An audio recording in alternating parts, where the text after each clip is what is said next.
Om Swastiastu, perkenalkan nama saya Andi Khairul Umam dengan NIM 19026-12086. Jadi pada kesempatan kali ini, saya akan membawakan materi mengenai terapi cairan pada kasus luka bakar. Jadi sebelum kita mulai mengenai terapi cairan pada luka bakar, sebelumnya saya akan memaparkan materi terlebih dahulu mengenai materi cairan secara general. Jadi hampir sebagian besar tubuh manusia ini terdiri dari cairan. Jumlah cairan dalam tubuh ini berbeda-beda bergantung dari umur, masa tubuh, dan juga jumlah lemak tubuh. Semakin muda usia manusia, maka semakin banyak juga jumlah cairan pada tubuhnya. Seperti pada gambaran di bawah, pada masa fetus, hampir 100% dari semua jaringan fetus ini terdiri dari cairan. Pada bayi yang baru lahir, proporsi cairan tubuh ini akan menurun menjadi sekitar 75-80%. Lalu pada usia dewasa, cairan tubuh akan turun lagi menjadi 70%, dan pada usia lanjut akan menurun menjadi hanya 50% saja. Perbedaan proporsi cairan tubuh yang besar pada masa bayi dengan dewasa ini disebabkan oleh sedikitnya jumlah lemak tubuh dan massa tulang pada bayi. Oleh karenanya, menjaga agar volume cairan tubuh tetap relatif konstan dan komposisi elektrolit tetap stabil adalah penting bagi homeostasis tubuh.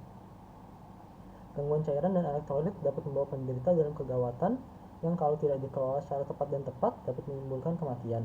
Hal tersebut misalnya pada kasus diare, peritonitis, ileus obstruktif, terbakar, atau pada perdarahan yang masif. Jadi di dalam tubuh sendiri, cairan ini akan terbagi dan tersekat-sekat dalam beberapa kompartemen. Ada dua kompartemen besar di dalam tubuh. Yang pertama yaitu kompartemen intraseluler. Pada kompartemen ini cairan tersekat di dalam sel. Cairan di dalam kompartemen ini meliputi sekitar 2/3 volume keseluruhan cairan di tubuh.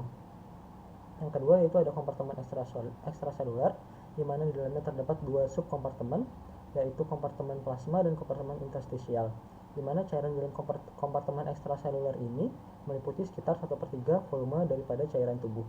Dengan perbandingan subkompartemen plasma dan interstisial yaitu 1:3.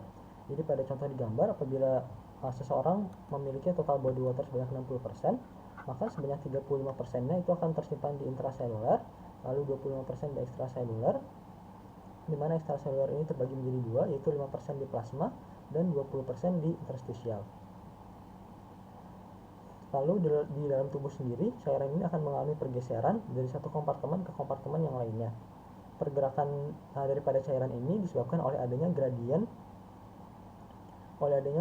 perbedaan tekanan osmotik, transport aktif, atau perbedaan konsentrasi dari zat penyusun cairan.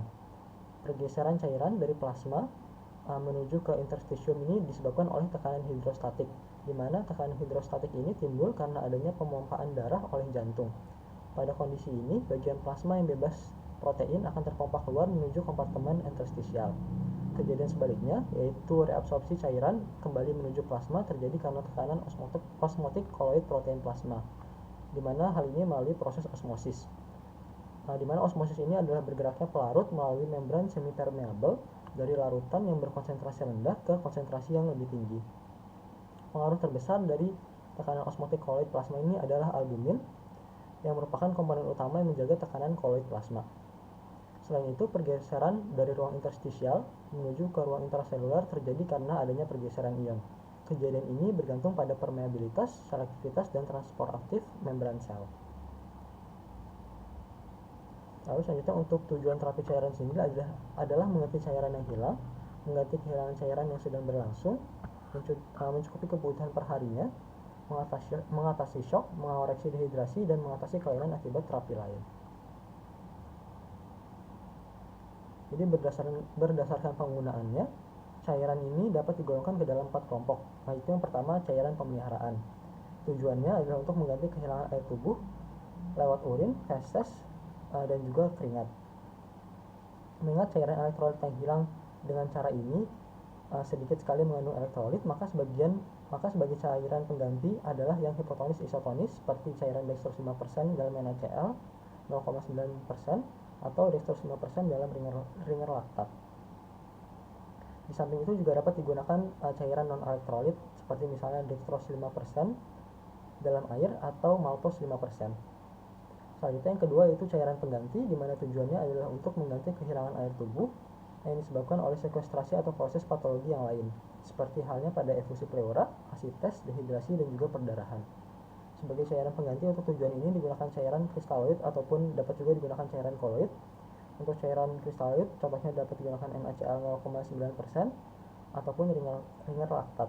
Untuk cairan koloid dapat digunakan dextrans 40 dan 70 ataupun albumin dan juga hemasel. Lalu selanjutnya cairan yang ketiga yaitu cairan yang digunakan untuk tujuan khusus, di mana bisa digunakan pada koreksi terhadap gangguan keseimbangan elektrolit. Dapat digunakan contohnya seperti natrium bikarbonat 7,5% ataupun kalsium glukonas. Selanjutnya yang keempat yaitu cairan nutrisi, di mana jenis cairan nutrisi parenteral pada saat ini sudah dalam berbagai komposisi, baik untuk parenteral yang parsial ataupun total maupun untuk kasus penyakit tertentu. Jadi cairan nutrisi ini digunakan pada pasien yang tidak mau makan, tidak boleh makan, dan tidak bisa makan per oral. Selanjutnya ada 3 macam jenis cairan yang dapat diberikan secara IV berdasarkan komposisinya. Yang pertama yaitu ada cairan kristaloid. Cairan kristaloid ini merupakan cairan yang mengandung substansi yang dapat melewati membran semi-permeabel, seperti halnya pada membran pembuluh darah. Kristaloid merupakan cairan yang berisi partikel dengan berat molekul kurang dari 8.000 Dalton, di mana untuk menggantikan 100 cc darah yang hilang dibutuhkan kristaloid sebanyak 300 cc ataupun 3 kalinya. Hal ini karena cairan kristaloid ini dengan cepat akan dapat mengisi ruangan interstisial lebih dahulu sebelum akhirnya bertahan di intravaskuler. Bahaya dari pemberian kristaloid ini yang apabila diberikan berlebihan adalah hidrasi yang terlalu berlebih sehingga akan terakumulasi di ruang interstisial sehingga rentan mengakibatkan terjadinya edema. Yang kedua yaitu cairan koloid, di mana cairan koloid ini dapat dengan cepat menggantikan volume plasma dengan perbandingan yang sama. Koloid ini juga dapat bertahan lama di pembuluh darah. Sifat ini terjadi karena berat molekul koloid yang cukup besar, yaitu lebih dari 8.000 Dalton, sehingga dapat menutupi pori-pori pembuluh darah. Efek ini dinamakan dengan sealing effect. Jadi contohnya ada dextran 40 dan 70, S 130 dan 200, serta ada gelatin. Lalu selanjutnya yaitu ada nutrisi parenteral, di mana nutrisi parenteral ini merupakan cairan khusus yang berisi karbohidrat, protein ataupun asam amino, lipid ataupun kombinasi dari yang ketiganya. Nutrisi parenteral ini diberikan pada pasien dengan kondisi yang tidak memungkinkan untuk pemberian nutrisi secara enteral. Lalu selanjutnya kita akan membahas mengenai luka bakar. Jadi per definisi luka bakar adalah suatu trauma panas yang disebabkan oleh air atau uap panas, arus listrik, bahan kimia, radiasi, dan petir yang mengenai kulit, mukosa, dan jaringan yang lebih dalam lagi, sehingga akan menyebabkan kerusakan dan juga kehilangan kulit. Jadi untuk derajat daripada luka bakar ini dibagi menjadi 3 derajat, yaitu derajat 1, 2, dan 3, di mana derajat 2 ini dibagi menjadi 2A dan 2B. Untuk derajat 1 itu hanya terjadi terbatas pada epidermis.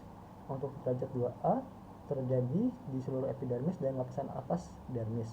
Untuk derajat 2B itu terjadi di seluruh epidermis dan lapisan dermis yang lebih dalam lagi. Untuk derajat 3 itu mengenai epidermis, dermis, dan juga jaringan subkutan. Untuk warnanya, pada derajat 1 itu kemerahan, derajat 2A dapat ditemukan merah muda hingga kemerahan, derajat 2B itu merah hingga putih, dan derajat 3 itu putih hingga coklat kehitaman.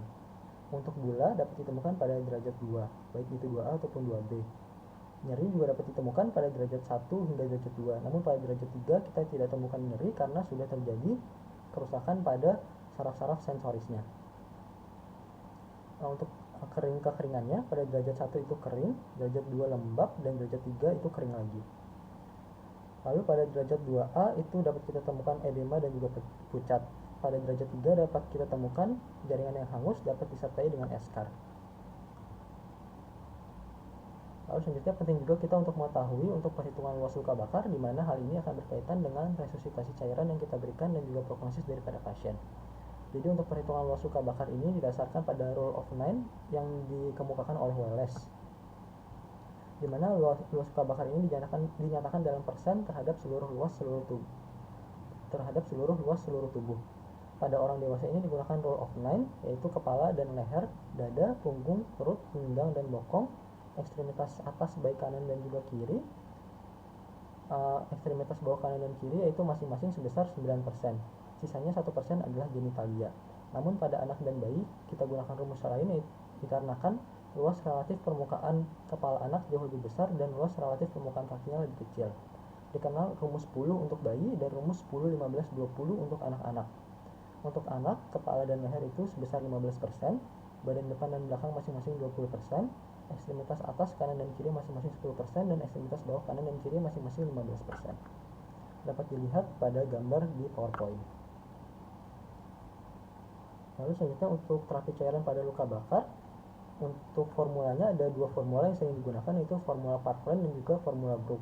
Di mana formula Parkland di sini menggunakan rumus yaitu sebesar 4 ml ringer laktat dikali persen luas luka bakar dikali berat badan dalam kilogram per 24 jam.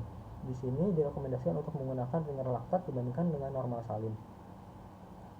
Lalu yang kedua dapat digunakan formula Brook dengan rumus yaitu 1,5 ml kristaloid dikali persen luas luka bakar dikali berat badan dalam kilogram ditambah 0,5 ml koloid dikali persen luas luka bakar dikali berat badan dalam kilogram ditambah 2000 ml dextrose 5%.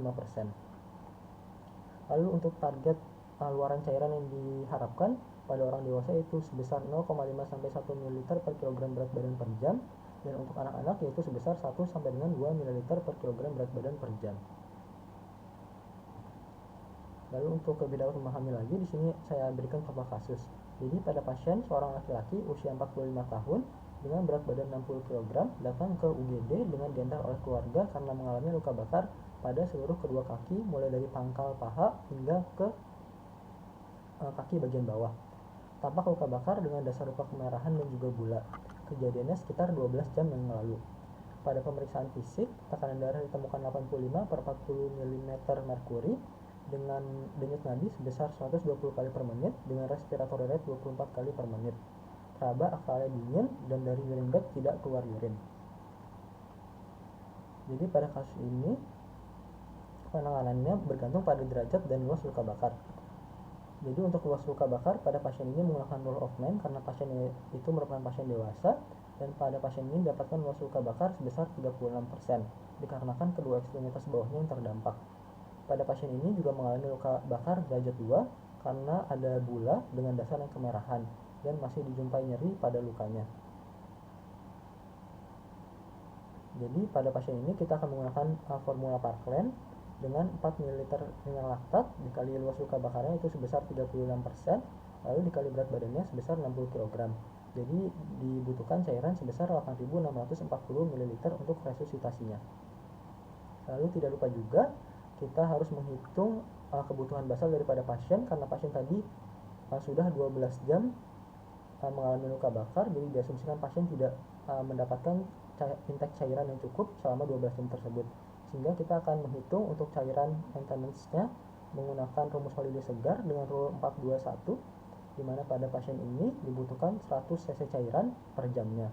Dikarenakan sudah 12 jam maka dibutuhkan cairan sebesar 1200 ml. Lalu selanjutnya kita tambahkan sehingga pasien ini membutuhkan cairan sebesar 9840 ml. Lalu pada kasus luka bakar, 50% cairan yang dibutuhkan ini diberikan dalam 8 jam pertama dan 50% diberikan dalam 16 jam selanjutnya. Lalu setelah 24 jam maka cairan yang diberikan adalah sesuai dengan urine output yang dimiliki oleh pasien atau sesuai dengan kebutuhan basal pasien. Baik, sekian pemaparan materi mengenai terapi pada kasus luka bakar dari saya. Terima kasih.